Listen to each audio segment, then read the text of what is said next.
Today on Making Horror, we talk why I think happiness in horror movies is underrated.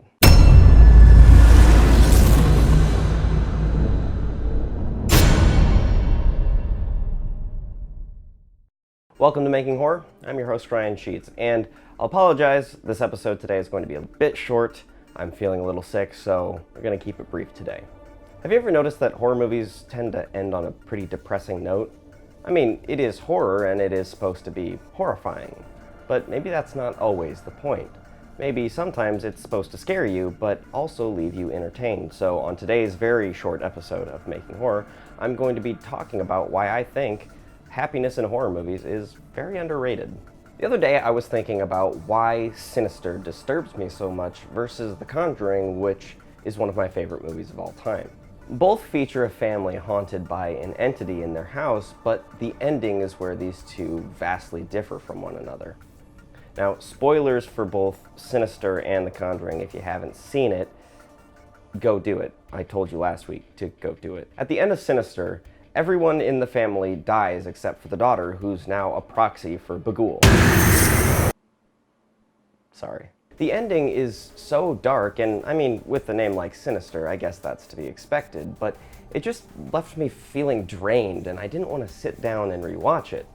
Now, compare that to The Conjuring, nobody dies. Everybody actually makes it out okay, the Perrons and the Warrens. Now, it goes without saying that they probably have some sort of mental trauma, but it's still a happy ending nonetheless. At the end, it really just made me want to sit down and watch it again, and that's part of the reason why it's become one of my favorite films. But it could be argued that the longing for a happy ending is good characters. If you don't care about your characters, you have no reason to want to see them live.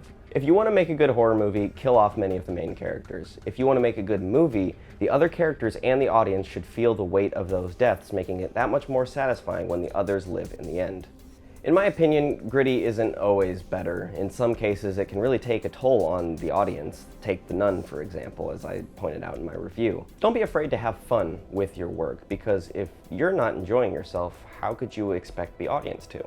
So that's it for today's episode. Like I said, it was going to be pretty short, and I do apologize. I hope I'll be feeling better by the weekend, and a new episode of the Making Horror podcast will be out hopefully tomorrow and on Saturday. We had a bit of a delay with some technical issues. But if you want to follow me on Instagram, go to @TheRyanSheets. If you want to follow Making Horror, @Making Horror. And you can also follow Nautical Films @NauticalFilmsOfficial. And if you want to give us a little bit extra love, we just launched a Patreon, which you can find at patreon.com/nauticalfilms if you want to become a patron. And until next time, try not to get scared.